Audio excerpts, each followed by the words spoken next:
Sea Lion had been fighting since the beginning of the war. During the German invasion of Norway, the S-class boats suffered serious losses fighting in the mined narrow passages and shallow waters of Skagerrak. One of the most remarkable men on the Sea Lion was its chief mechanic, Marriott, a tall, grim man, a submariner of the old school, who possessed an unusually well-developed sardonic sense of humour.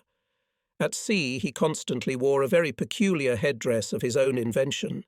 It was an oblong piece of cardboard, intricately curved and pressed into an old and dirty helmet that had once been soft blue. As he walked through the control room to the engine room in his unchanged headdress and with a nonchalant expression on his face, which seemed to be inhabited only by his eyes, he might well have been mistaken for an old monk who had stepped out of the pages of Boccaccio, and by misunderstanding had come to us in a submarine. I often visited the mechanics in port to listen to his fascinating stories, and he was an excellent storyteller. I decided to mention him in the pages of this book because many months later, while looking through the engine room log, I found several poems written by his steady hand on oil-stained pages. In particular, he told the world in verse the fate of the S-class boats in the early months of the war, and he did it much better than I can do. 12 small S-boats went to sea one day. The Sea Star went ahead and there were 11 left. The 11 cautious S-boats tried to stick together. The Seahorse didn't answer the call and there were 10 left. The 10 stubborn S-boats went forward, Sterlet sank and there were 9 left. 9 brave S-boats tempted fate.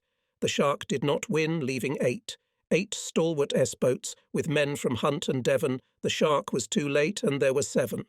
The 7 brave S-boats tested different techniques. Swordfish tried the newest and there were 6 left. 6 tireless S-boats fought for life. Hammerfish suddenly went silent and there were 5 left. 5 shabby S-boats kept watch off the shore. The Rough Rider came too close and there were 4 left. 4 intrepid S-boats went out into the open sea.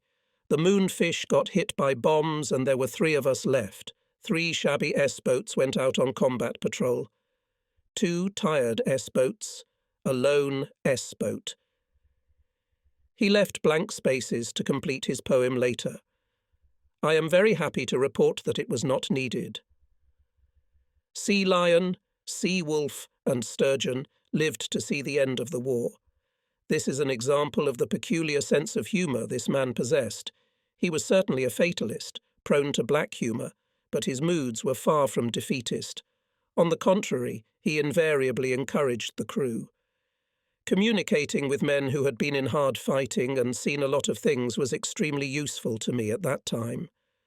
The officers on the new boat were unfamiliar to me. The chief mate was McVeigh, a very quiet Scotsman, who usually seemed a little timid and shy, but was quick to become assertive, even aggressive, if the situation demanded it. Stroud's navigator was called Vasco by everyone around him. He was an extremely noisy man with a heart of gold and absolutely devoid of tact. Our engineer was Francis, a fat and laughing short man who knew his business like a god. They were all combat officers, but accepted me as an equal and helped me solve my many problems. I must admit that my assignment to the Sea Lion was a great stroke of luck in every way, and first of all because I could not have dreamed of a better commander than Lieutenant Commander Ben Brian. He was one of those commanders who trust his subordinates, do not control their every move, and from the very beginning make you believe in your own strength, gain confidence in yourself. For some reason with him, war always seemed like a game, although he took this game very seriously. He tried to use every minute to improve his skills, to improve the qualifications of officers. Briand was always ready to strike at the enemy, but he did it with such ease and cheerful bravado that most of the time we had the strange feeling that we were playing pirates. He was tall, had the bushy beard of a sea-wolf, and a haughty look. That is to say, he had the typical appearance of an old sailor. He was an unusually well-read man, always telling something, sometimes even composing long ballads, which invariably aroused the interest of others. He had a rare gift to easily transform from a strict commander into a cheerful comrade without losing his dignity. On the evening of September 12th, We left Portsmouth for a 2-week trip to the Bay of Biscay. A minesweeper escorted us to the beginning of the approach channel, after which we parted. Our task was to check the trim, after which we waited until dark. I took the first dive very hard, but when we then surfaced it was even worse. We were walking down the channel in total darkness.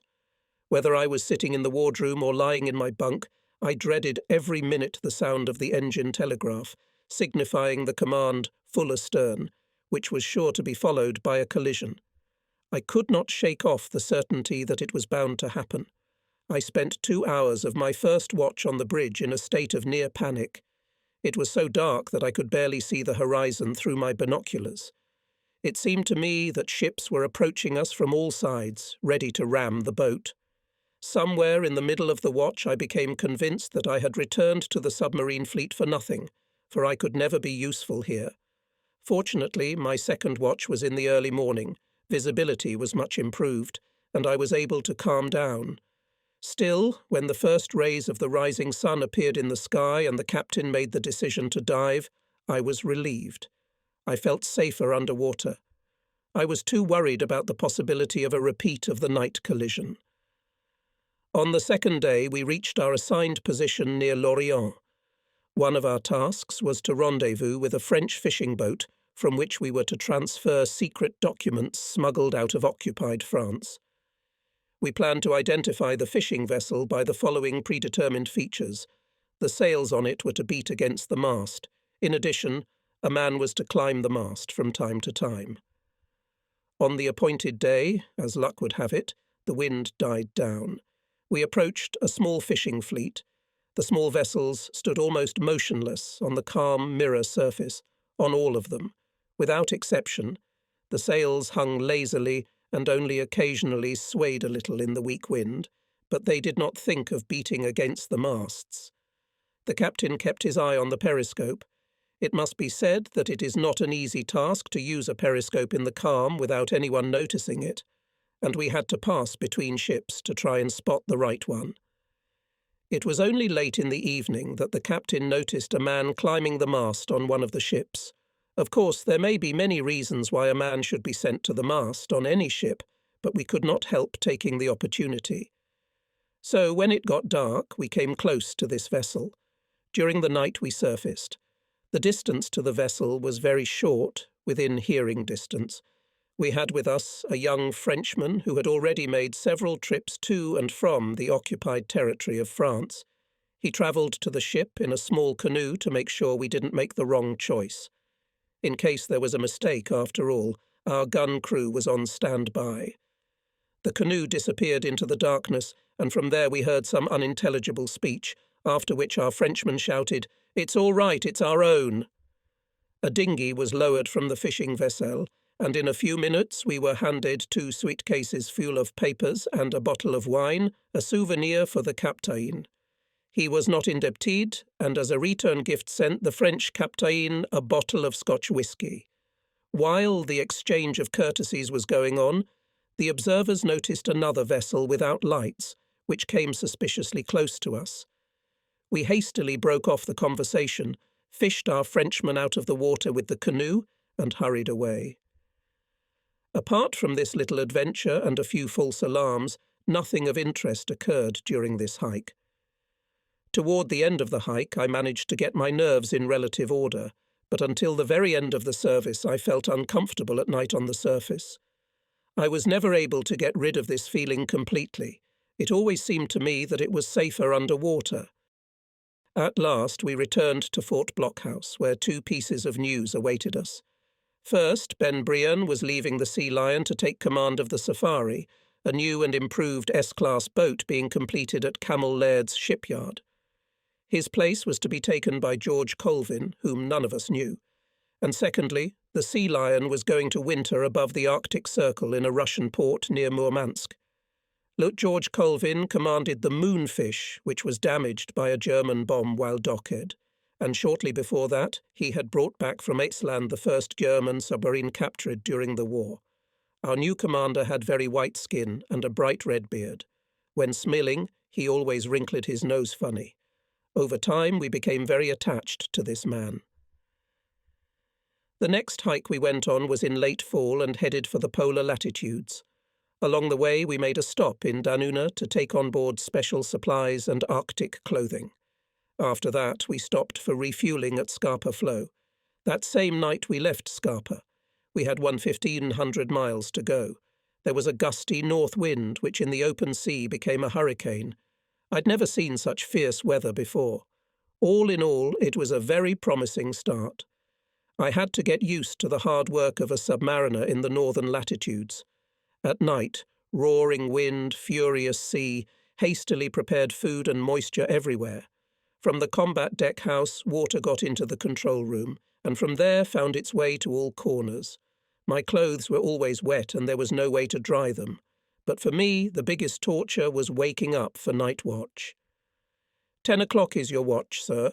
By the way, the XO said to tell you it hasn't gotten any drier up there.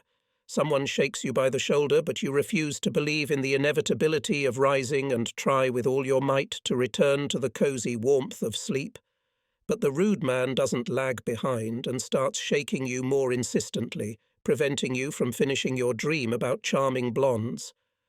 You should be on the bridge in 5 minutes, sir. With a Herculean effort, you raise yourself on your elbow and gaze sleepily into the semi-darkness, desperately envying those who can continue to snore peacefully behind their curtains, and trying to assure yourself that the ship is not tossing about as much as it was 4 hours ago when you went to bed. But the lamp hanging over the table is still waving in all directions, and you realize that nothing has changed and the sea has not tamed its ferocity. Groaning and groaning, you put your feet down on the wobbling deck, listening to how you feel. With all this turbulence, you could vomit at any moment. Cursing, you slip into your Ursulov suit boots and trudge down the gangway to the gangway. As you scramble up the gangway to the war room, another wave hits the boat and you are hit with icy spray, along with those sitting in the control room.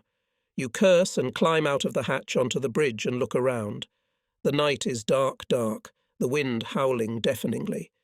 Another wave crashes onto the deck, and you cling frantically with both hands to the bridge railing to keep from being swept overboard. As the water recedes, you approach the chief mate 3 minutes late, and he expresses his displeasure. He waits for your eyes to adjust to the darkness, gives you the watch and leaves the bridge without delay.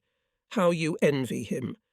You try to make yourself comfortable to survive the 2 hours with minimum losses, but you realize that nothing good awaits you. You stare intensely into the darkness of the storm, instinctively pulling your head into your shoulders as the boat is hit by another blast of icy water.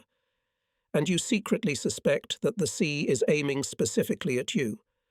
Binoculars are useless in this weather. You look around and feel the water squelching in your boots, icy streams running down your neck, penetrating into your gloves and freezing your fingers, making them wooden.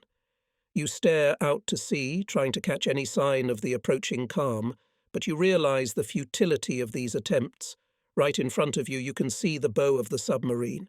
It's bobbing up to the surface and then burying itself in the water, bouncing and twitching like a wounded whale on its way to the underworld. You grit your teeth, chasing away the remnants of sleep. It's a curious pattern. The closer you get to the end of your watch, the longer the time drags on. If the man who's supposed to take over for you is late, you begin to hate him with a passion you never thought you were capable of. When he finally crawls out of the hatch with a proper apology, you're afraid to open your mouth lest you say too much. But when you step off the bridge and take your first steps down the gangway, all you think about is a warm bunk and 4 hours of blissful sleep. Vasco was always late for watch. The chief mate flatly refused the honour of being replaced by the captain, and the hard part fell to me. So my watch was always 10 to 15 minutes longer. Then we came up with a great idea. Move the starting time of each watch by 10 minutes without informing Vasco. Everything went fine, but now Vasco never stopped complaining that the chief mate was always late for watch. We got into the habit of speaking in garbled German when giving and taking watch, pretending to be 2 prim German officers.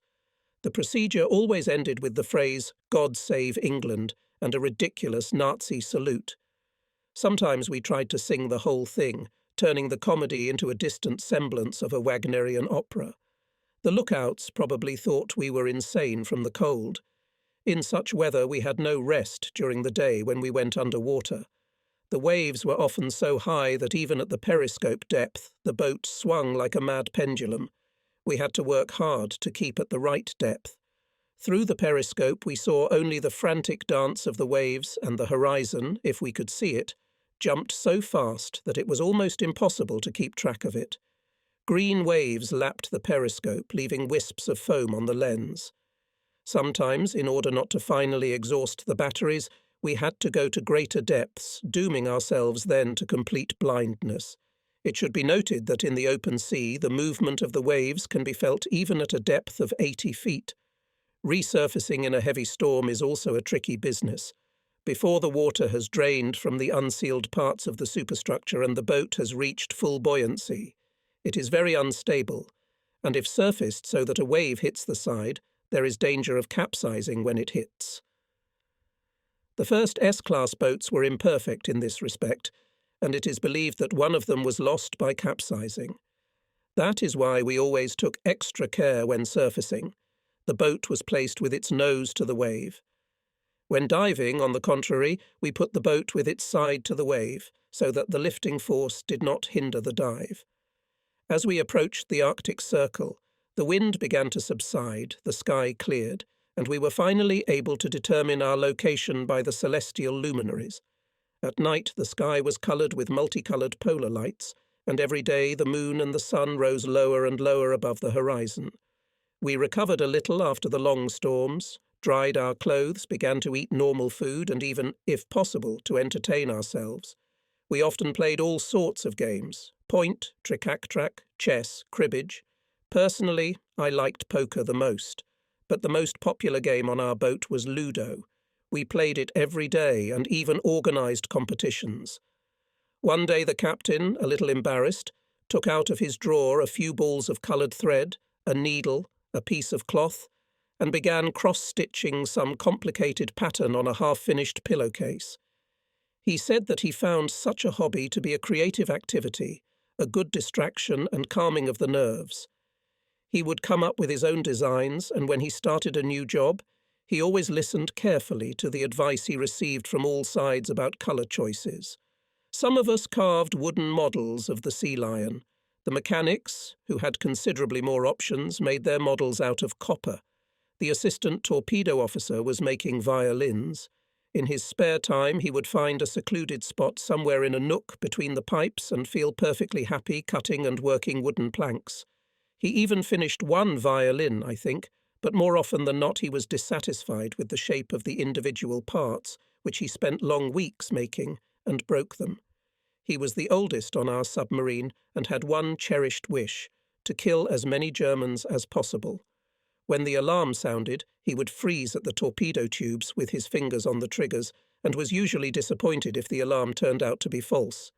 He was a virtuoso accordion player, and often in the evenings the music would play long in the crowded reserve torpedo bay, making the submariners forget the sorrows and hardships of sea service. And the day came when we crossed the polar circle. The days became even shorter and colder. We rounded Norway, passed between Cape Nordkapp and Medveji Island, and then began to descend to Kola Bay, where we were to be met by a Soviet destroyer. We expected to see the coastline on the night before the agreed rendezvous date, but the horizon was deserted and we could see nothing but clouds. One might have doubted the accuracy of our navigational instruments. However, when we dived before dawn, Vasco had no doubt that everything was correct, and as dawn broke, it appeared that the land was quite close. The high cliffs were white with snow and, illuminated by the moonlight, gave the illusion of extraordinary clarity. 15 minutes before the appointed hour, the chief mate reported to the captain that he could see through the periscope a destroyer approaching. The captain waited until there were a few cable meters between us and surfaced at exactly the appointed time.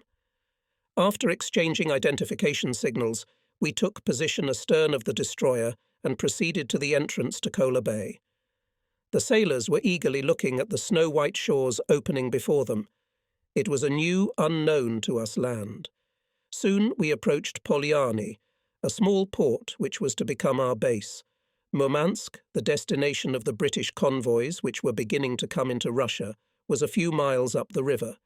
Leaving England, we were pretty sure that all the Russians had beards and decided to take advantage of the long crossing to grow our own. As it turned out, all the Russians in Polyani were clean-shaven, and we were the only ones with beards. The representative of the British command who arrived in Polyani was shocked by the increased hairiness of the representatives of the British Royal Navy. However, in Polyani a lot of things horrified the Prim Admiral. He did not even bother to hide from our Soviet allies his disapproval of the existing regime in the country, and was extremely suspicious of any of their proposals. His discontent was multiplied by the fact that his movement around Polani was restricted to certain routes. Once he was even arrested when he entered one of the restricted areas. The Russians also treated us with a fair amount of suspicion. Their guards were hostile and always kept their weapons at the ready. I must admit that walking past them was quite unpleasant. Perhaps their nervousness was justified. We were only 30 miles from Finland and German-occupied Norway. Sometimes at night we saw silent figures dressed in white. These were Red Army soldiers marching to the front, the northernmost front in the history of wars. This front was extremely important because Murmansk was the only ice-free northern Soviet port, and the cargoes delivered here by our convoys were sent by rail to the interior of the Soviet Union.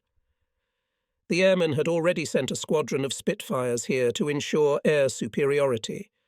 The purpose of our submarines' arrival was to assist Russian submarines operating in the shipping lanes along the coast of Norway, off the ports of Kirkenes and Petsamo, through which the Germans were supplying their army in the north. Submarine attacks in these areas could divert German attention from the passage of British convoys. Sea Lion was the third British submarine to come to Pola. The first to arrive here was the Tigris under the command of Boggy Bone.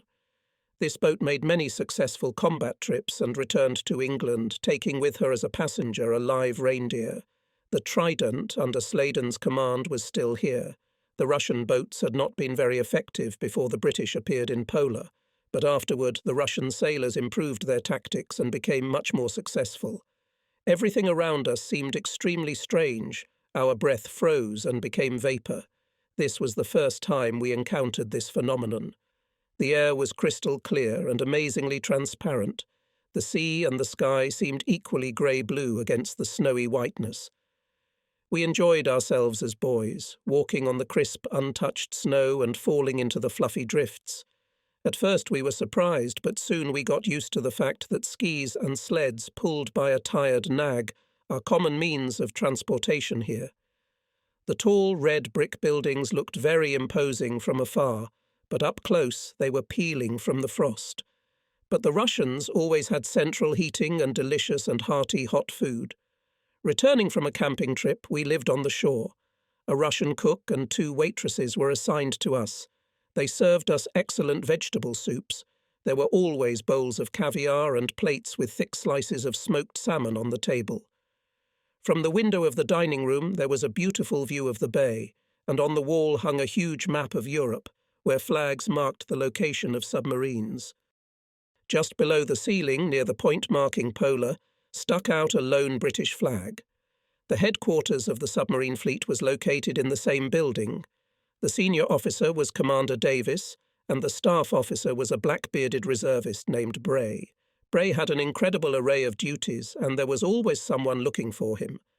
We often heard the indignant cry echoing through the droning corridors, "Bray, I." The interpreter was a tired Russian woman named Galina. She had no femininity or sense of humour, but she argued tirelessly about politics and provided us with trite communist propaganda slogans at every opportunity. In retaliation, we often began to joke about the wonderful life in Soviet Russia. This usually ended with her flying out of the room, red with anger, not forgetting to slam the door. In my opinion, she never doubted for a minute that we were all capitalists and imperialists. We were called allies, but we rarely saw our Soviet brothers in arms. Of course, the language barrier also played its part, but the main reason was the lack of mutual trust at the top. The British are not a warlike nation. so they quickly forgot about the wars in which they were involved. But the Russians, it seemed to me, still remembered that we had fought against the Bolsheviks at the beginning of the revolution. As it happened, the most we saw of the Russians was on the evening of our arrival. We were invited to a concert. Together with numerous commanders of the Northern Fleet, we took our seats in the sumptuously decorated hall. It should be noted that we were, without doubt, the object of everyone's curiosity. Tired to death after a long and difficult transition, we sincerely hoped that the concert would not last long, and were extremely annoyed when it turned out that before the concert there would be a political rally. The solemn speeches lasted for an hour. Their content remained a mystery to us. We could only catch that all the speakers periodically mentioned Stalin's name. Each time there was a long applause, and the orchestra played one verse of the Internationale. All this was repeated at least 15 times in an hour. At last the concert began. It consisted of a wide variety of acts, the performers being sailors from the ships in the harbour. I doubt if there would have been so much talent in the Royal Navy. The sailors danced well, and when they started singing traditional sea songs, I knew exactly what the phrase "blood runs cold in my veins" meant. Afterward, the assistant torpedo officer from our sea line appeared on stage. We never found out how he got on the programme. He performed several songs from his accordion repertoire with feeling and finished his performance with the romance Black Eyes, which was accompanied by long applause. Then all the audience sang Internationale in friendship, and the concert ended. We went out into the snow again. One evening we invited the officers of a Russian submarine standing next to the Sea Lion to visit us. It was agreed that an interpreter would come with them, but at the last moment it turned out that he was busy with something else. Given that the guests and hosts had no way of understanding each other, the evening promised to be very peculiar. The Russians came in, shook hands with us, and seated themselves in the wardroom. We put gin, whiskey, brandy, rum, and sherry on the table, and made signs for them to choose. They all decided on whiskey and drank their portions quickly, neatly, and most importantly, all at the same time. Then they decided to try the sherry. We tried not to show our surprise, satisfied the guest's request, and got down to the whiskey. It turned out that one of the guests spoke a little German. Remembering that I had also learned it at school, we began to talk in the language of our common enemy. I must say, alcohol proved to be an excellent translator. By the time our guests got to the gin, the conversation was already very lively. We brought out a geographical atlas and began to show them our hometowns. They said that it was unlikely that they would be able to visit other countries, since foreign travel was not encouraged by the Soviet leadership. Unfortunately, this very successful experience of Allied communication was not repeated. Leaving England, we assumed that we would be sailing between icebergs and pack ice. But in this section of the Arctic Ocean, the water is ice-free, warmed by the warm Gulf Stream. During patrols between Kola Bay and Cape Nordkap, we never met floating ice floes, but often encountered another unpleasant phenomenon. On a clear weather day, visibility was significantly reduced, if not lost altogether, due to freezing of ice crust on the periscope lenses. If it was snowing, it was impossible to see anything around. During long night vigils on the surface, the water dust, freezing, covered our faces with ice crust, dressed the deck gun and periscope turrets in ice shells, and at the same time the intercom system on the bridge. Large icicles were hanging from the net cable, sometimes so large that the captain was seriously concerned about our stability. In these conditions there was a possibility of freezing of the main air valves, which in case of emergency would have prevented us from making an emergency dive. Therefore, they had to be checked frequently during the night. Water dust covered the edges of the combat deckhouse hatch with a thin film of ice, so they had to be wiped every 15 minutes. One morning, when my watch was over and we were starting another dive, I suddenly found that I could not close the hatch tightly because of the ice. The boat was already sinking, and in a moment the water was going to flood the bridge. I shouted down to Colvin that I could not close the hatch. His round, red-bearded face appeared in the frame of the lower hatch. "Hang on to it," he advised calmly. "Your weight will probably make it close." And I did hang on the hatch, terribly angry at the captain, who did not realize the danger of the moment. No less than half of the Arctic Ocean poured through the gap onto my head. How not to remember another case when I was also in the combat deckhouse and water was falling on my head. But apparently Colvin knew what he was talking about. The water had melted the ice and the pressure on the hatch had increased considerably, and by the time we reached periscope depth, I was able to close it. Speechless with cold and anger, I slid down and went to change my clothes. It was only when I calmed down a bit that I was able to appreciate the funny side of the situation. Patrolling in Arctic waters was proving to be rather boring and monotonous. There were almost no targets, perhaps due to the successful actions of Tigris and Trident, or because of the weather. I remembered 2 episodes. One morning near Nordkapp we spotted a small vessel. Its displacement was not more than 1,000 tons. We gave a warning shot in front of the bow, but it did not stop. Only after the second shot, which hit the engine room, the ship stopped and a dinghy was lowered from it. It turned out that our victim was a Norwegian vessel. It wasn't too lucky, but the Norwegians were carrying German cargo under compulsion, and this flow had to be stopped. I was sent to the foredeck to give the Norwegians the help they needed, while Colvin continued to shoot the ship from the deck gun, a 3-inch gun mounted at an angle of only 5 degrees to the horizontal plane. The deck gun is a loud-voiced machine, and when the shells whistle overhead, the sensations are not pleasant. When the first shell flew over me, I jumped up in surprise, turned toward the bridge and waved my arms in protest. But Colvin only grinned into his beard and went on with his work. He was still firing when we spotted a German airplane flying along the shoreline. It was no more than 4 miles away from us. The moment was very unpleasant as we still had Norwegian sailors on deck, one of whom was badly wounded. Fortunately, the German did not notice us. Eventually our shells made enough holes in the Norwegian ship's hull that it went down. We safely loaded the prisoners aboard and retired to periscope depth. We all took a great liking to the Norwegian captain, who was friendly, simple, and pleasant to talk to. A short time later, the Norwegians were sent to England, and a month later, Colvin's mother faced an extraordinary situation. In a letter, she wrote that she was completely confused when a stranger came to her and said that he was the captain of the ship that had sunk her son. After a little hesitation, she invited him in and very soon discovered that he was a charming young man who had no intention of taking revenge on her. Colvin was more sensitive than most naval officers I have known, and never treated his victims with the indifference that would be natural to a man whose profession was war. It is not to say that he did not understand the necessity for the destruction and loss of life that was inevitable in the process of war. But it always seemed to me that when a torpedo sent by him hit its target, he always vividly pictured the shattered steel, torn flesh, streams of water, gasping lungs. I remember an incident on another campaign when we attacked a merchant ship bound for Kirkenes. He looked through the periscope for a long time, and then quickly turned away and exclaimed, "God knows how much I hate this job." He had seen the torpedo make an impressive hole in the side of the ship under the captain's bridge, and he did not want to look any further.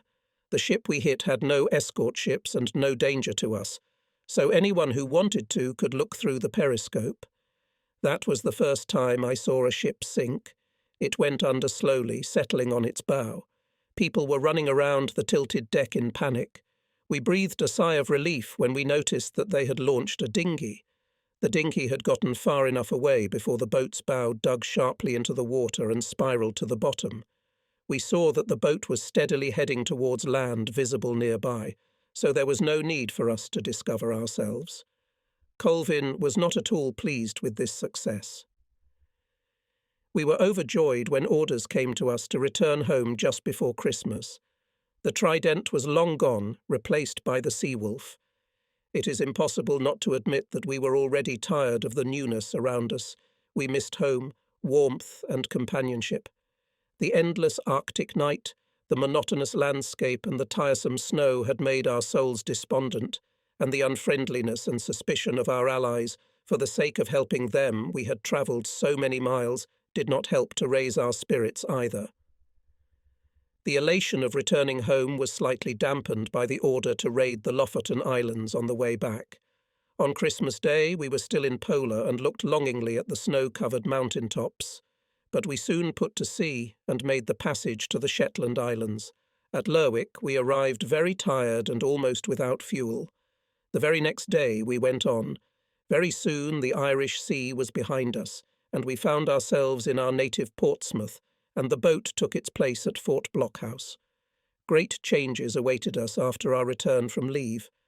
McVeigh and Vasco were given new appointments. I was terribly proud when I learned that Colvin had nominated me for chief mate.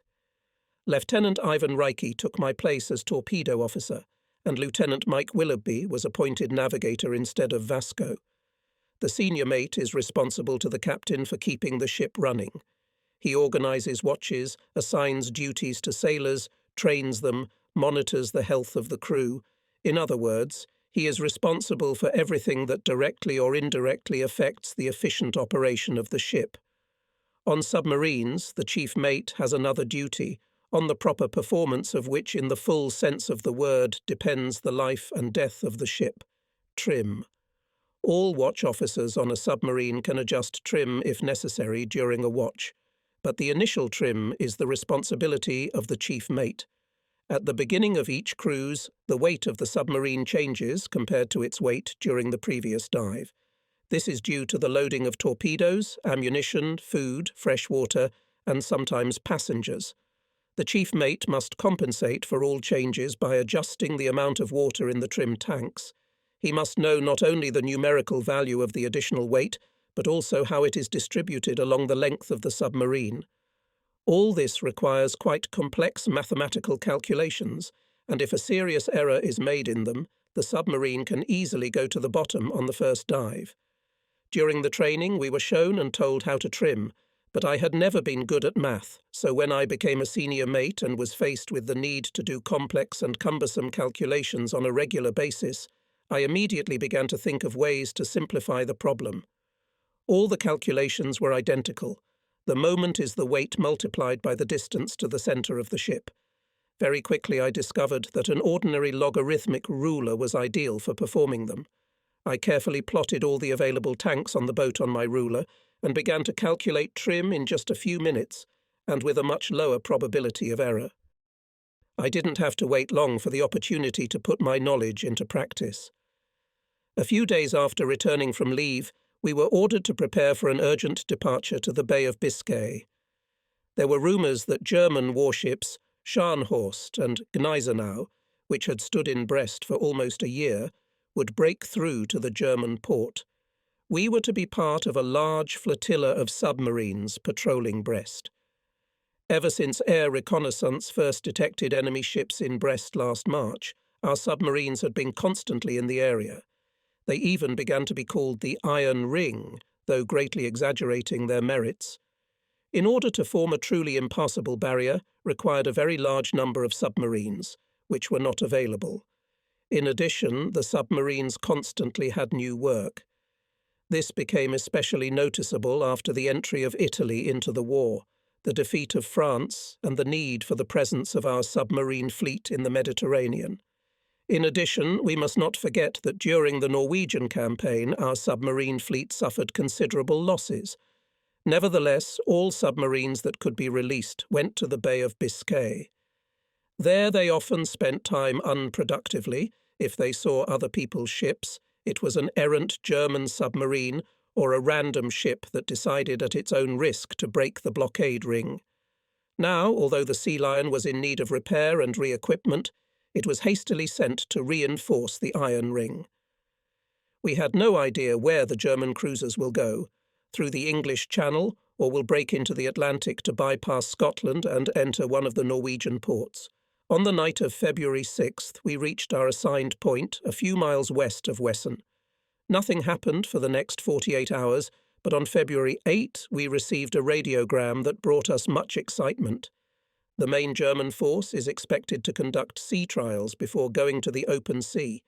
immediately proceed to the point with coordinates 48°05' north latitude, 5°11' west longitude. If the currents allow, enter the Gulf of Iroise and conduct reconnaissance.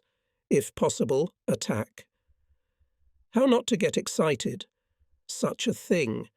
However, having properly studied the map, we realized that the task before us is not easy, if not to say impossible.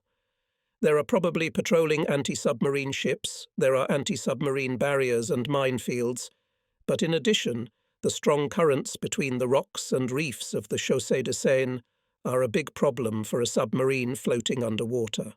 As we surfaced at night and slowly sailed along the French coast, recharging our batteries, another problem was vividly discussed in the wardroom. At that period of the war, the submarine fleet was woefully short of torpedoes. With the outbreak of war in the Mediterranean, their consumption has increased manifold, and mass production of new torpedoes Mark VN has not yet been established. On the Sea Lion was 12 torpedoes, 6 in the apparatus and 6 in the reserve torpedo compartment. When we loaded at Fort Blockhouse before going to sea, there were only 6 Mark T torpedoes available, and the other 6 we received as hybrids. They had the body from the Mark Twain but the warhead from the Mark IV, which was slightly longer than the Mark Twain's. Unfortunately, we had no information on how these hybrid torpedoes behaved. No one had even tested them, but since they were too long to fit on the racks, we had to load them into the torpedo tubes and leave the normal Mark V torpedoes for reloading. Even in the open sea, where there is enough space for any maneuvers, it was dangerous to use unknown torpedoes. And in our case, the situation was the opposite. We had to operate in a limited space in the presence of enemy destroyers, when any failure in the torpedo apparatus will give away our position and with a high probability will lead to the death of the boat. Moreover, we had a new and untrained chief mate who had no experience in controlling the boat at the moment of salvo, even if the torpedoes are quite normal, and we had a new torpedo officer and his assistant. Based on the above, Colvin considered the situation unfavourable and decided that it was foolish to attack such important targets using questionable torpedoes. But how long would it take to remove them from the vehicles and replace them with ordinary Mark 8 torpedoes?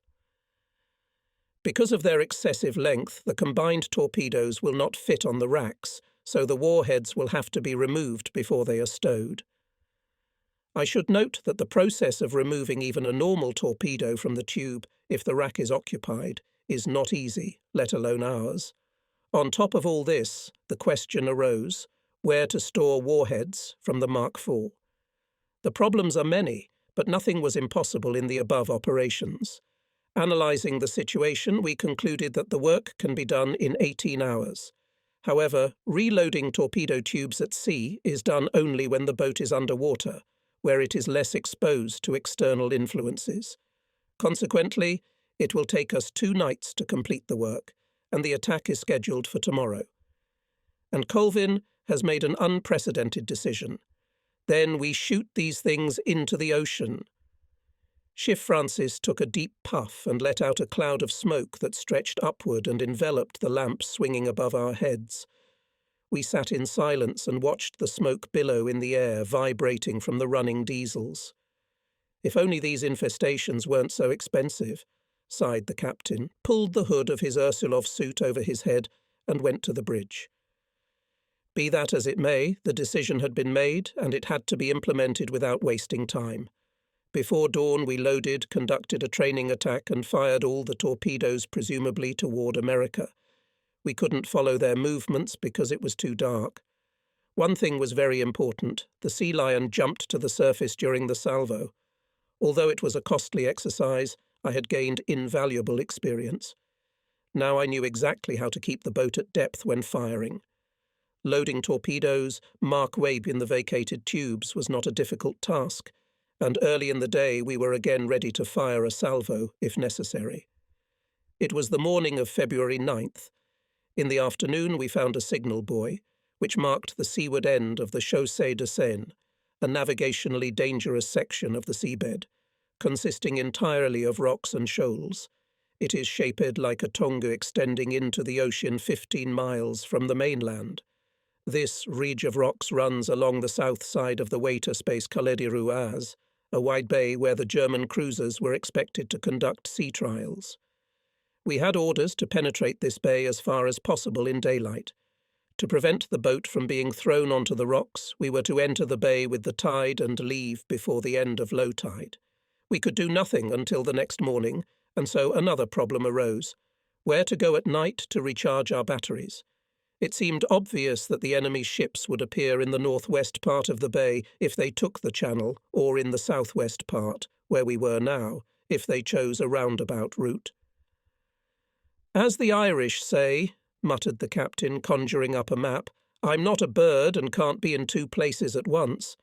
He supposed that the Admiralty had reason to expect a breakthrough on the southwest quarter, so we were directed to take that position and decided to remain within sight of the signal buoy. "The night was dark, the sea calm," Colvin wrote in his report. "We observed increased activity on the water and in the air. Lights were seen to the north of the signal buoy. Judging by their number, there are at least 2 patrol ships there." When we first entered Iroise, the morning was quiet and clear. We spent several hours under the glassy surface of the water and did not see a single ship. That said, the visibility was excellent. If there had been even one ship in Iroise, I would have spotted it, Colvin wrote. With the onset of low tide, we set a course to leave the bay. At night, we were not disturbed. Once nearby flew Dornier, but did not notice us. The next day, February 11th, we once again surveyed Iroise, and again with no results. After dark, the boat once again surfaced. Around midnight, when I was getting ready to turn in my watch, an airplane came out of the darkness. It glided through the air almost silently and, flying over our heads, dropped a flare, which in a few seconds flooded the bridge with blinding white light. We hurriedly dived, expecting that the depth bombs were about to burst, but nothing happened. Half an hour later, we surfaced again, and nothing significant happened until morning. We returned to Fort Blockhouse on the morning of February 15th, and Colvin immediately went to report to Admiral Dark to report everything that had happened, including the lost torpedoes. 2 hours later, he appeared in the wardroom, not at all cheerful. "You know, number 1, he sighed, "I think I've been hit. The Admiral is angry to the extreme and is out for my blood. He is now waiting for a reply from our headquarters in London." As we were having coffee after lunch, a sailor came for Colvin. The commander had been gone nearly 2 hours, and we began to fear the worst. But when Colvin returned, he had a satisfied smile on his face.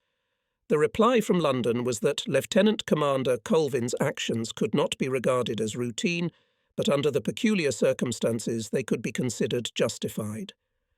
Sea Lion was in dire need of repairs, before which we had one more trip, this time to the coast of Norway. On February 26th, we sailed into the Irish Sea. It was surprisingly warm, almost like summer.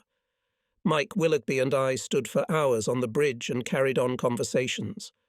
Mike was an unattractive but surprisingly charming guy, and his life was full of events. Mike's childhood had been rough, and at the age of 15 he joined the Navy, where he spent 4 years. After that, he worked as a skipper on a yacht, a dock labourer, a vacuum cleaner salesman, a second mate on a sailboat, a clerk to a shady businessman who ended his career at the Old Bailey, a painter, a chauffeur, and an advertising manager for firms making concrete blocks, steam tools, and motorboats. In the summer of 1939, he made the Atlantic crossing on the yacht Windward, with a crew of ex-International Brigade fighters fleeing Spain. In the fall of 1939, he became second mate on a tanker, then commanded the yacht during the evacuation from Dunkirk, then worked for a time as a navigator. In November 1941, he was trained for submarine navigation. Sea Lion was his second submarine. We arrived at Holy Loch early in the morning and moored at the ship Forward, a floating base of the 3rd Submarine Flotilla. Here we spent a few days, prepared for the campaign, and went to sea again. The campaign was very unsuccessful. I remembered only one amusing circumstance. Colvin introduced the practice of making morning dives without a howler signal with only watchmen. There was no need to disturb the entire crew. After a hard watch on the bridge is so nice to wake up in a warm bed and find that the submarine has long been underwater and everything is done without you. It also gave the young officers a chance to learn how to do the first trim of the ship. One morning, Ivan Riki began to perform the dive at such an angle that Mike, who was sleeping peacefully on a bunk set perpendicular to the diametric plane of the ship, flew out of his seat and collapsed to the deck with a thud. The next morning, the dive was performed by Mike. He decided to get revenge and took a big angler too, only he overlooked the fact that this time I was sleeping on the perpendicular bunk. So the next morning, I increased the angle even more, and Ivan fell to the deck. And to make the retaliation complete, the horizontal rudder operators had overdone it a little in correcting the angle of dive, and had pushed the bow of the boat up so sharply that the navigation instruments and books on the laying table fell on the unfortunate man. After this incident, Colvin ordered us to choose another method of amusement. We did not see a single enemy ship on the way, and in this we were very lucky, for by that time we had too much trouble piling up. I've kept some notes from those days. 1503-42. Everything went wrong on this trip from the very beginning. The overboard muffler flooded. On the first day, a leak started through the exhaust system into the port side engine and bilge space. This meant that water had to be pumped out continuously to prevent the motors from flooding. There was a strong swell during the night, and we were constantly being hit by waves. Eventually, the water completed the job and the left electric motor failed. We could not repair it at sea. On another dive, someone inadvertently left valve A open, and we took 400 gallons of outside water into the forward compartments, causing us to sink to a depth of 270 feet before we were able to stop the process. After we had dealt with this problem, the commander forgot to close valve A before opening valve W. Water flowed from A to W, and it became impossible to control the bubble. And yesterday, as we were going with a strong trim on the bow, we discovered that some debris had gotten into the AIV valve the day before, and the tank was now flooded. In addition, as a result of the short circuit, we had problems with navigation lights. Radio station was malfunctioning, seals broke and there was water in the periscope shaft, and many other unpleasant little things. 1603-42, again a misfortune. The main bearing of the starboard electric motor overheated and flew. If to take into account that the engine of the port side was already switched off, the situation became really serious. 17.03.42. The bearing was replaced in time to go underwater at dawn, but recharging was now impossible. When we surface at night, we will have to go without recharging for 36 hours. The boat was in such a technical condition that it was pointless and very dangerous to stay on alert at sea, so we requested permission to return to base.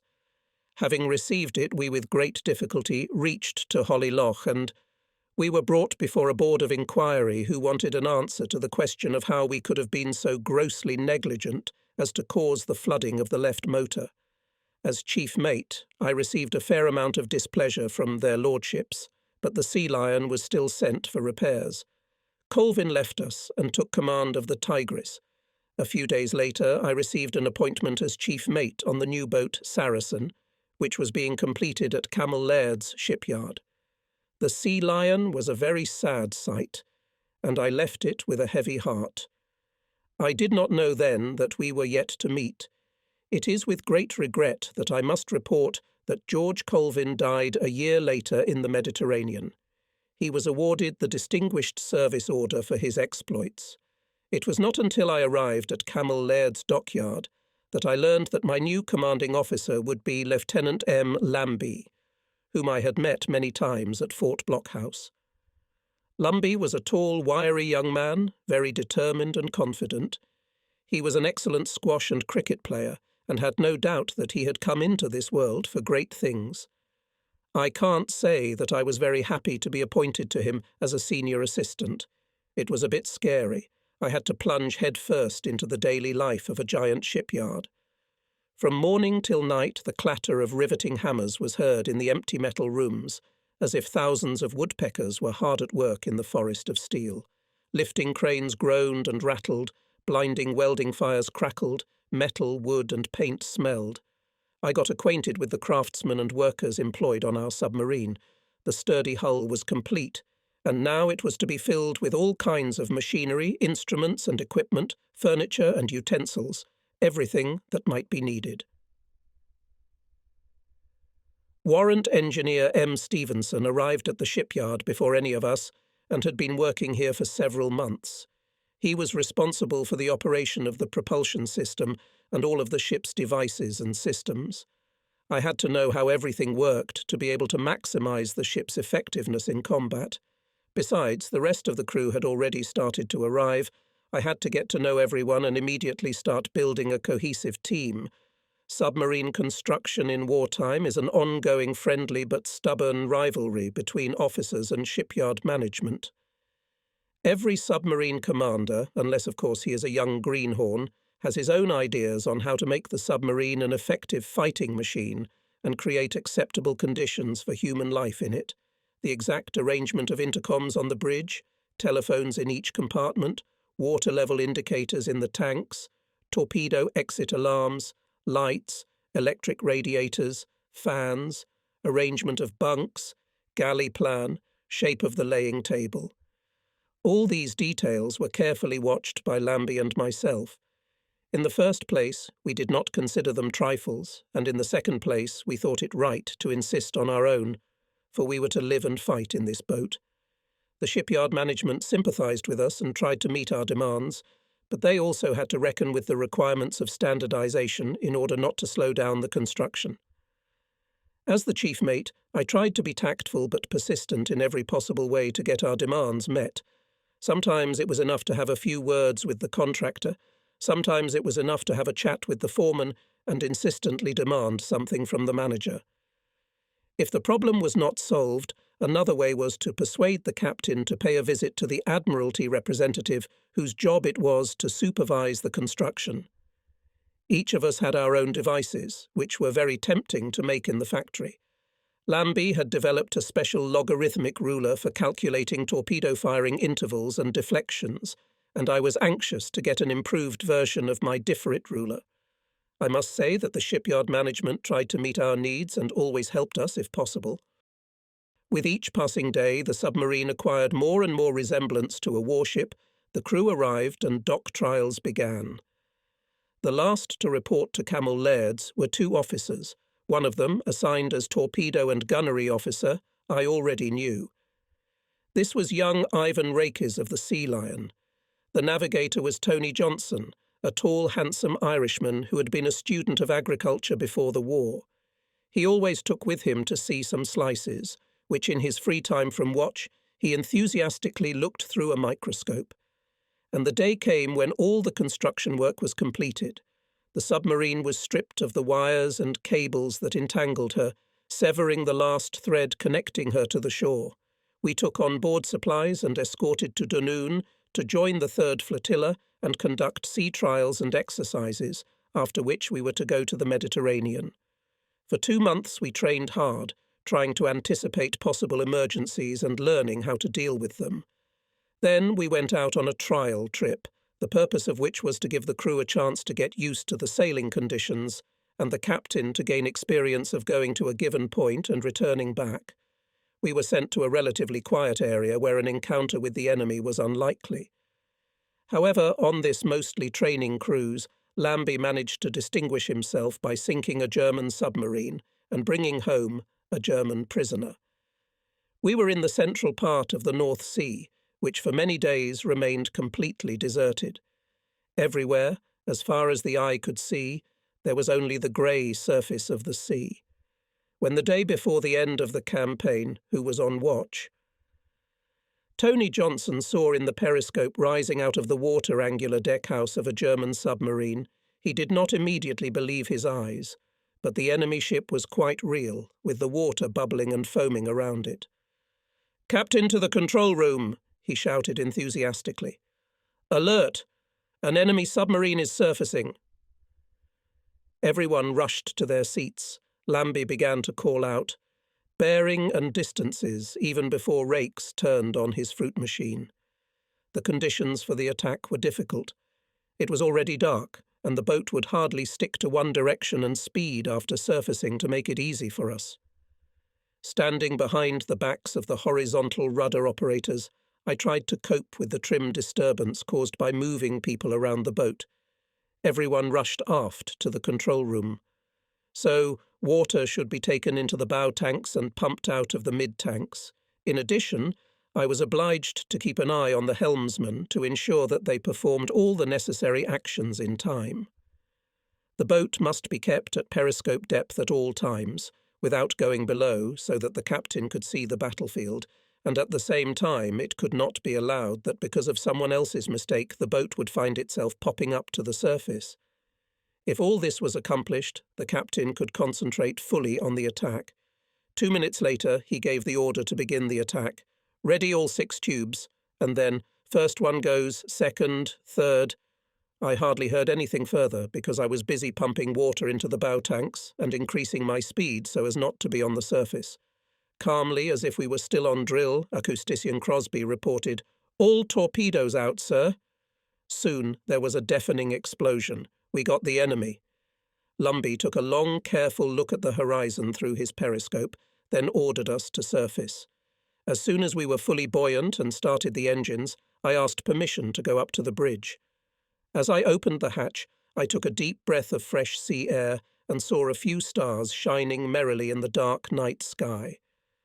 I suspect that it was because of the stars that the German captain surfaced. He needed to determine the location of the ship. Meanwhile, our captain was leading the boat to the place of explosion. We could already see several objects floating in the water. In a few minutes we approached the place of the catastrophe. Numerous debris was floating around us. There was a sharp smell of oil spilling over the water. In the middle of the oil slick we noticed 3 people. One of them was actively floundering in the water, but as we approached he raised his arms up and went under. Another was dead. He was lying on the water with his back up, arms and legs spread out ridiculously, and did not move. The third gave signs of life, and we pulled him up on deck.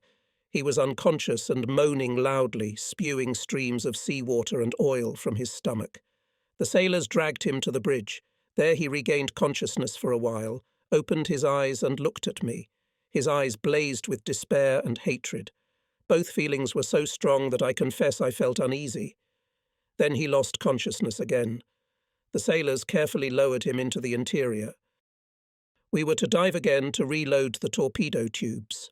That night we surfaced later than usual to recharge the batteries. Having a prisoner on a submarine makes it very difficult. There is nowhere to lock him up, and we must not forget that a man familiar with the construction of a submarine can quite easily do irreparable damage to it if he is willing to sacrifice his own life. So he should be kept under 24-hour armed guard, that is, distracting people from their daily duties. Even in the latrine he could get at some valves if he wanted to, which meant that he could not be overlooked when performing natural human needs. We fitted our prisoner for cleaning, and he did not shirk his work.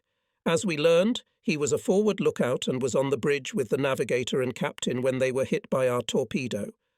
After the explosion he remembered almost nothing. We only managed to establish that after the explosion the second torpedo hit the engine room, but did not explode.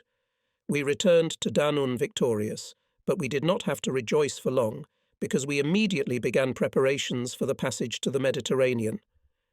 People got a 4-day vacation, which flew by unnoticed. At the end of August, we again went to sea and took a course to Gibraltar. It was just as Browning had described it, majestic and grey, lost in the haze of the northeast. It was the first time I had ever been to these parts, and I was overwhelmed with new impressions. 2 nights in a row we inhaled the spicy smells coming from the coast of Portugal, then observed Cape São Vicente through a periscope, and at night we passed the Gulf of Cadiz. We did not see it, but somehow felt it. When we reached the rendezvous point with the boat that was to take us through the narrow strait, we had the opportunity to admire the Spanish coast on one side and the African coast on the other. I thought that in these places the immortal spirit of Admiral Nelson must be flying over the water. We soon retrieved Aldis's signal lamp and began transmitting identification signals to the shore station on the European side. The superstructures of warships in Mediterranean pearl grey garb began to loom up near the shore. Open awnings were visible everywhere. We even caught a glimpse of the hull of the Maidstone, the base ship of the 8th Submarine Flotilla. The day that began promised to be warm and sunny. Lambie first appeared on the bridge in his tropical uniform. White cap, white open shirt with gold epaulettes, white shorts. His socks and shoes were white too. He was looking through binoculars at the city ahead, and I looked at him and was desperately jealous. This brave captain was on his way to the Mediterranean, commanding his own submarine, with an enemy submarine to his credit. When we were a mile from shore, the escort ship left us. A very tanned lieutenant, who had arrived in a motorboat, came up on the bridge to work as our pilot. We passed through a passage in the barrier, turned right, past the South Breakwater and the battleship Malaya standing there, and then moored alongside the Maidstone. There were also 3 other submarines, painted dark blue to make them less visible in the clear and transparent waters of the Mediterranean. Bertie Peacey came to greet us. He was now the commander of the 8th Submarine Flotilla, and looked very imposing. It was a joy to look from the bridge at the towering hulk of the Maidstone above us, and to recognise familiar faces among the greeters who clung to the railing of the shelter deck. Only now, on reaching our destination, did we suddenly feel the heat, as if someone had opened an oven door before us. High above the harbour and the clutter of townhouses, a mountain peak jutted into the sky, with residential buildings and military fortifications on its slopes. It was my first Mediterranean port. I was endlessly happy and excited. Gibraltar, despite the limited space, proved to be a very pleasant place for us. Every kind of sport was at our disposal: tennis, squash, soccer, hockey, sailing. The best entertainment proved to be a walk through the fabulous tunnel, followed by a swim in Catalan Bay. The town of Gibraltar was built in a pseudo-Eastern style. In the neighbourhood of stores, where incredibly expensive luxury goods were sold, there were stores where the shelves were literally bursting with English goods, which at home could be bought only by card or from under the counter. Cars could hardly squeeze through the noisy streets. Sound signals were forbidden here, so any issues that arose in traffic were usually resolved with desperate gesticulation and swearing. Traffic jams occurred often and for long periods of time. During the day, we wore shorts and open shirts, and I couldn't shake the feeling that I was on vacation. At night, we, who had just arrived from England, were delighted by the lack of blackout. As the whole coast around the bay was ablaze with lights, there was no point in darkening the ships, though I think they had been prepared for it. But for the time being, it was possible to keep the hatches and windows open at night and breathe the fresh night air. There were plenty of places to eat and drink in the city. All the officers were honorary members of the local yacht club. Bristol's always offered a good cocktail. Victoria's offered Spanish cuisine. And across the street at the capital you could also dance. It was here that our navigator Tony Johnson, an extremely enthusiastic nature, climbed on a table one night and danced an Irish jig, encouraging himself with wild shouts. The orchestra was delighted. From then on, as soon as Tony appeared in the doorway, the orchestra stopped playing its regular programme and switched to Irish tunes. One time we went to the theatre to see a famous ballerina performing Spanish national dances with castanets. I cannot help but note that at this time there were several units of the Navy Women's Auxiliary in Gibraltar. During these days, I met a senior officer from another submarine, Stephen Spring Rice. Everyone called him Spice. He was one of those men whom they say God loves, and he died a few months after we met when his boat, the R-45, sank with the entire crew. It happened shortly before the order came for him to return home, where he was to take a training course and become the commander of a new submarine. But then, in September 1942, we were not given to foresee the future. We were very preoccupied with the question of whether former reservists would be accepted for commanders' courses, whether we would have a chance to take command of a boat. I was older than Sprice and had been on submarines longer than he had. It was obvious that if seniority in submarine service counted, I would get into the command course before he did. The possibility of someday being in command of my own boat was the least of my worries, but I realized that I would have to work hard for it, and the luck factor would have to play its part. Spry's loved life in all its manifestations and infected others with his inexhaustible enthusiasm. He came from a family of intelligent, educated people and had extremely versatile interests. I think he loved music more than anything else in the world and could play the clarinet for hours, forgetting everything, which he mastered masterfully. I shall never forget one evening on the Maidstone. Spruce's boat had just returned from a trip. I honestly don't remember what we celebrated that day, but we had a lot of fun. First we drank and fooled around in the wardroom, and then we all went to Spice's place, taking with us musical instruments which, together with his famous clarinet, should have made a good orchestra. In the middle of our impromptu concert, Bertie Pease appeared at the door and icily told us that the captain had summoned us all urgently. We were to take our musical, or, as Bertie put it, torture instruments with us. Tucking our tails, we dragged ourselves to the captain's cabin, where we were met by the formidable Barney Fawkes, dressed in his pyjamas. "Do you think," he roared, "I can sleep in this environment? It's a hell of a thing. If you're going to have a concert at night, for God's sake, do it here and we'll have a party." We were so shocked we didn't immediately realize if he was joking or serious. Turns out he wasn't.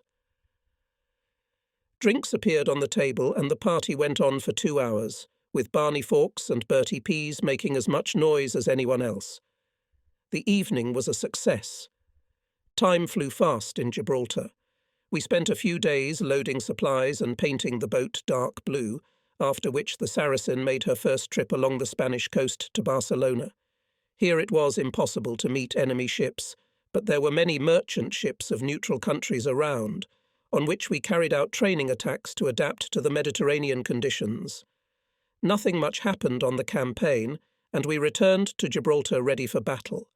Half the crew were given leave of absence. The lower ranks went to a rest camp for submariners outside the city.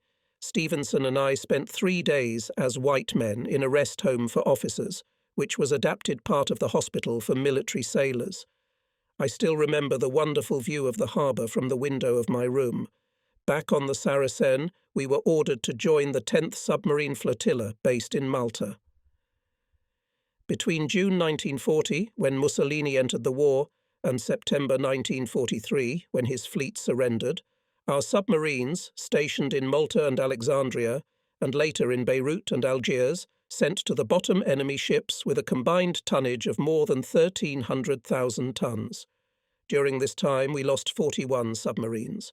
My purpose is not to describe in detail the actions of our submarines in the Mediterranean. I will only say that when the Saracen left Gibraltar for Malta, the fighting was in full swing. The island had just gone through some of the harshest moments of its history. At the very beginning of the year, the Germans had shown concern about the fate of their maritime supplies to Africa for Rommel and had stepped up air activity. Air raids on Malta became so frequent and massive that it was decided not to use the island as a base for the surface fleet from March to September. Admiral Cunningham had to withdraw his cruisers and destroyers in Alexandria, leaving in Malta only submarines and aircraft to attack ships carrying cargo to Rommel. This period was very intense in the war in the Mediterranean, not to mention the courage with which the population of Malta endured the bombing, which caused many casualties and turned entire neighbourhoods of La Valletta in ruins. The crews of the submarines worked without rest. Returning from one tour, they went straight into another. If there was an opportunity to take a short break between trips to sea, still could not rest. Even in the harbour, boats spent most of the day underwater to protect themselves from the incessant bombs falling on their heads. Attempts to conduct to the island convoys with necessary supplies for some time remained unsuccessful. Malta's food supplies were running low. there began to be a shortage of fuel and ammunition, which had to be delivered at any cost, so that the Spitfires defending the island continued to take off. This task could only be accomplished in one way. The 5 largest submarines of the first flotilla, based in Alexandria, Cachalot, Parthian, Dolphin, Regent, and Rorqual, were adapted for this purpose and delivered vital supplies to the island since mid-1941. The fuel tanks, freshwater tanks, and even the main ballast tanks were filled with fuel. Everything possible was stripped from the boats. Every inch of available space was taken up with ammunition. The process of transporting cargo between Alexandria and Malta was a highly explosive and fire-prone affair, especially when the Italians began laying mines everywhere. But this did not stop the submariners. Only for 1 month, Malta delivered more than 84,000 gallons of gasoline, 83,000 gallons of kerosene, 12 tons of mail, 30 tons of miscellaneous supplies, 6 tons of ammunition, and about 100 passengers. During the first half of 1942, our submarines sank 54 merchant ships, 2 cruisers, 8 submarines, and an enemy destroyer.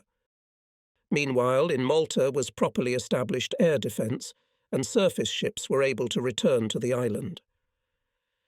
In September 1942, Rear Admiral A. Power was able to recreate in La Valletta squadron of cruisers and 2 destroyer flotillas. Fuel and food were now delivered by 2 fast minesweepers, Manxmen and Welshmen, whose high speed allowed to overcome the most dangerous parts of the route under cover of darkness. But supplies were still insufficient, so all submarines going to Malta were obliged to be loaded to the brim.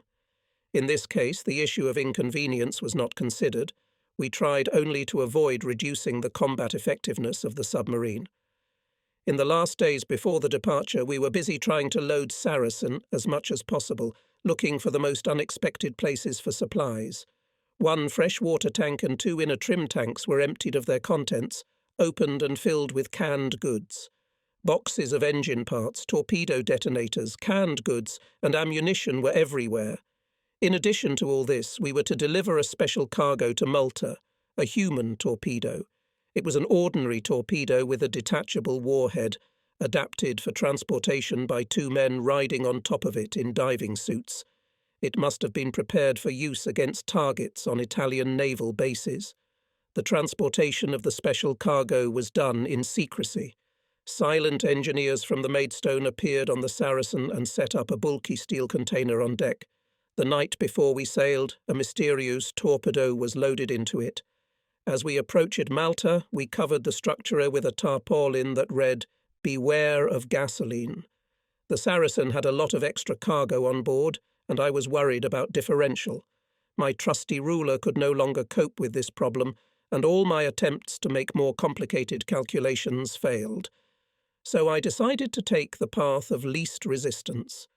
When the boat was fully loaded, I looked from the quay to see how she was sitting in the water, and then ordered water to be pumped out until I thought she was sitting level with the waterline. Just in case, I pumped out some more water and arranged with the captain that after leaving the harbour we would dive for trim. We approached Malta in the dark, watching the bombardment of the island from afar. The lines of tracer fire, flares and flashes accompanying the bombing brought us to the island faster than all the navigational signs. We knew that there were many minefields here, so we did not take any risks and calmly waited until dawn, when 2 minesweepers came up and led us through the channel cleared for navigation to the east coast. We had not even had time to enter the harbour when an air raid warning came over the radio. As instructed, we dived to periscope depth and waited for the rebound. As we entered the main harbour, we immediately had the opportunity to see what serious destruction La Valletta had suffered during 2 years of constant air raids. But despite the fact that half of the city's buildings have turned into ruins, the besieged island has preserved its ancient grandeur. Massive walls of medieval fortresses, flat roofs, among which can be seen domes and turrets, white, pink or yellow against the bright blue sky. The base of the submarine fleet was not in the main harbour, but a little east of it in Mar Sumasceto Creek. To our left was Fort St. Elmo, and to our right was the town of Slima. We walked along the river with our flag flying proudly in the wind, clearly attracting the attention of the locals. We were enthusiastically greeted by a group of Maltese children standing at the foot of the wall of some ancient fortress. I can't help but admit that such a welcome was very pleasing to us. After a few minutes, we turned to the right and entered the arm where the submarines were located. Each was moored at a floating wharf. There was no mother ship here, so all the workshops, warehouses and living quarters were located in shore buildings. We were greeted by old comrades and strangers. We took the place indicated to us, then went ashore and went to the wardroom, an imposing room located on the first floor of a stately building that stood nearby. The Malta submarine base was a very peculiar place in those days. The lack of food kept us from forgetting that we were under siege. But compared to the civilian population of the island, we were fed very decently. The enemy air bases in Sicily were only 60 miles away. The constant bombing had already caused considerable damage, and our repair shops continued to operate only through the marvels of ingenuity displayed by their manager, Engineer Sam McGregor. By the time we arrived on the island, the air defences had been greatly improved, but still the air alarms could be heard several times a day. As advance notice, the usual monastery bell was usually sounded, signifying the need to activate the smokescreen. In addition to the smoke bombs placed along the shore, suitable devices were available on the deck of each submarine. In a few minutes, the river branch, where the submarines were stationed, and the shore structures were covered with a thick white fog, and all the inhabitants had long afterward long watery eyes and stinging noses. Sometimes the wind would tear out wisps of fog, and through the resulting gap we could see the air battle over our heads. But there were positives in having the enemy so close. We didn't have to go far to find a suitable target for us either. In those days, no submarine returned to base without striking the enemy. In the first 6 months of that year, the Maltese flotilla, led by Shrimp Simpson, sank 54 merchant ships and 13 warships. Unfortunately, about a month before our arrival, the Maltese flotilla suffered a severe loss. Lieutenant Commander M. Wanklin had not returned from his last campaign, after which he was to have gone home. Commanding the boat Defender, he sent to the bottom about 100,000 tons of enemy merchant tonnage, 3 German submarines and a destroyer. He was awarded the Order of Meritorious Service, and for his actions in Malta he was awarded Britain's highest award, the Victoria Cross, which he was the first submariner to receive in World War II. I did not have the opportunity to meet Wanklin, but many of my new acquaintances were people quite famous. Suffice it to mention Fatty Linton from the Turbulent, Dick Calais from the Ultimate, and the other commanders had a lot of merit. The world of submariners is a small one. There was Ben Bryan on the Safari. His chief mate was now a Canadian, Freddie Sherwood, whom I replaced on the Sea Lion. In the Maltese flotilla, Lambie met officers with whom he had studied at the commander's course, McJoch, Stevens, Crawford, Bromage. Very soon, Spruce on the R-45 joined us as well. There were a lot of targets, torpedoes were spent quickly, and the trips were short. A submarine could return to harbour with empty tubes a week after leaving. In the early days we had no luck. I remember patrolling in the shallow waters of Gabes Bay, where the African coast turns steeply northward from the Libyan deserts to Tunisia. Here we seemed to have sunk a small commercial vessel, but had no way of verifying it. On another occasion we stayed a whole week in the neighbourhood of Naples, being able to look through the periscope all day at Vesuvius and the island of Capri, but did not encounter a single enemy vessel. In the middle of October, we returned to Malta to prepare, and in 4 or 5 days to go to sea again. But something unusual was happening. The boats, returning from sea, were performing all the usual operations at the base, receiving torpedoes, ammunition, food, and were not ordered to put to sea. It became clear that we were being held back for some important and large-scale operation. The commanders, who probably had more information, were very reticent, obviously afraid of blabbing. Even the senior aides knew nothing.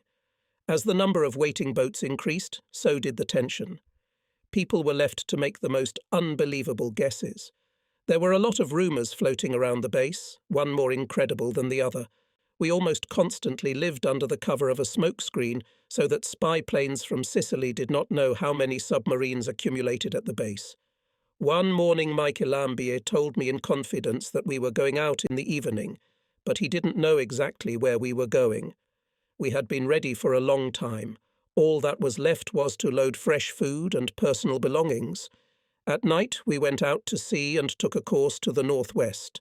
During the night, all submarines had to leave the base. 2 days later we reached the point of our combat duty at Cape San Vito, on the northwestern tip of Sicily. That night, while we were on the surface recharging our batteries, reports began to come in of the 8th Army's successful offensive at El Alamein. The news did not seem to surprise the captain, from which we concluded that this particular event had been kept a great secret. Lambie smiled, but would not discuss the matter, and we suspected that something else was expected, especially as it was not quite clear what good we could do for the 8th Army being 1,000 miles away from the scene. A few days later we spotted an Italian submarine heading west.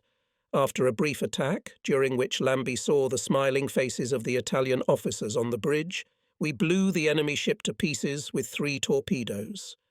There were no survivors on that submarine. A few days later we were ordered to move to another position, in the Gulf of Tunis. At the same time we were warned that there from the north are approaching 2 supply ships accompanied by 2 destroyers.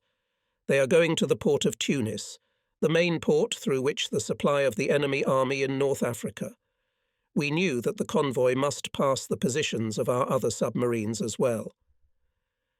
I was the watch officer that morning when the convoy was expected to march. I was taking a long and careful look through my periscope at the deserted sea and the sky above our heads, when suddenly the horizon exploded silently, and I saw a bright column of flame. I had just time to shout, "Captain to post!" when the sound of the explosion reached us.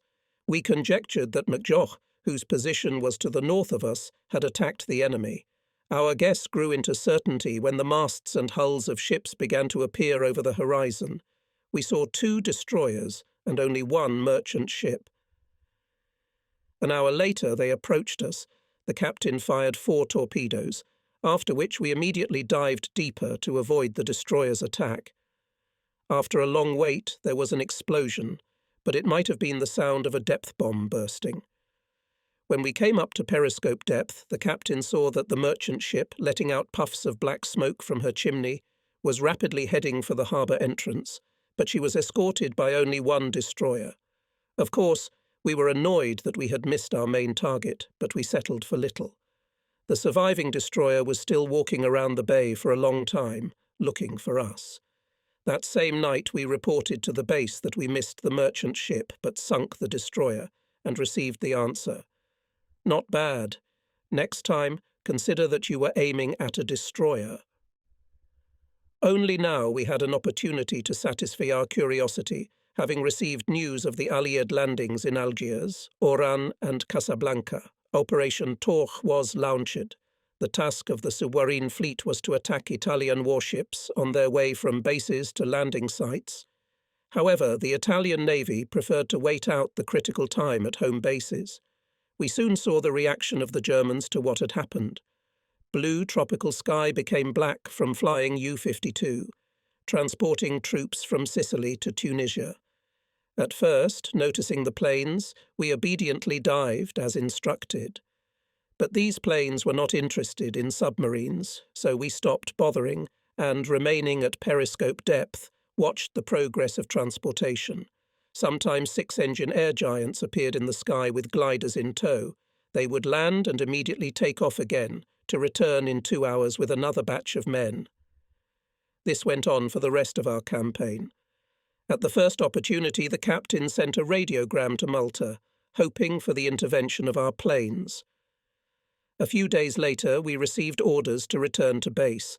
The first night on the return trip, we almost came across 2 Italian submarines patrolling on the surface. We had to expend considerable effort to evade this unwelcome encounter. 2 hours later, standing on the bridge, I was much more frightened by the appearance of another enemy. Visibility had been poor all night, but now the sky was even blacker. In the thickening darkness, I could barely make out the foaming bow of our boat. Menace seemed to hang in the air. Occasionally, a malicious snake of lightning slipped through the blue-black blanket that had descended over us, and having completed its journey, sank into the sea. As I watched the approaching storm, I found myself wondering what would happen to a submarine if lightning struck it. If it can kill you when you're hiding under an oak tree, why can't it do the same when you're standing on a steel hulk with water surrounding you on all sides? When another lightning bolt struck the water 50 yards away, and I heard it hiss before it went out, we were hit with heavy hailstones. In a state of near panic, I called the captain and explained that we were in the middle of a thunderstorm. Visibility was close to 0. We needed to wait out the storm in deep water. The captain agreed, and we went to life-saving depths. Even when the boat reached 80 feet, acousticians could hear the heavy hailstones hitting the water. It took me a few weeks to get over what had happened. Was I really such a coward that I chose to save myself in deep water from an ordinary storm? But no one gave me an answer to the question of what happens to a boat if it is struck by lightning. Returning to Malta, we learned that we would spend the next 10 days ashore, then go out on a short cruise, after which we would sail to the Maidstone, which was preparing to move to the newly taken port of Algiers, 500 miles closer to the submarine area. The widespread belief that the mothership delivers fuel, ammunition, and food to her submarines at sea is a misconception. It would be wrong to expose a floating city with repair and storage facilities and a very skilled technical staff to constant danger. A floating base should be able to quickly shut down all work and move to wherever the strategic need for it is greatest at a given time, taking a few days to do so. Of course, in doing so, it is exposed to the danger of enemy attack, but it is an inevitable risk. Incidentally, in June of that year, the Medway sank after a torpedo attack on the crossing from Alexandria to Beirut. In early December, we said goodbye to Malta, and shortly before Christmas, returning to Algiers on a foggy moonlit night, we found ourselves 2 miles from another submarine, which was also heading west. Examining our unexpected companion through binoculars, we realized that the Italian submarine was nearby. Suddenly it beeped something incomprehensible. Lambie decided to mislead the enemy. He called on the bridge signalman and ordered to semaphore the answer, a meaningless set of symbols. The Italian was probably quite puzzled, but was afraid to appear incompetent and began transmitting again. We responded with the Italian name we had just made up, and the signals stopped. "Call him again," Lambie ordered. "What should I tell him, sir?" "Anything you can think of?" "Yes, sir." As I listened to the click of the trigger, I realized that he was transmitting, one by one, a selection of swear words. Not everyone in wartime gets to say what you think of the enemy to his face. This sailor decided not to miss a unique opportunity. The situation began to resemble a specially staged comedy. Everyone on the bridge made a desperate effort not to laugh. The Italian started signalling something incomprehensible again, and we noticed that he was changing course, intending to come towards us. "Everybody down!" Lambie commanded. "Let's attack." We rolled down, and in a minute we were submerged. The captain began to look for the enemy through the periscope. But when passing through the many lenses of the periscope, light is partially scattered and lost, so he was able to detect the silhouette of the enemy boat only after a few minutes. The Italian submarine was going slowly. Apparently its captain was perplexed as to where we had disappeared to. But before we went to the attack position, the captain lost sight of the enemy and was unable to detect him again. I guess our failed victim awakened the instinct of self-preservation, and the boat hid in the depths. It's a pity.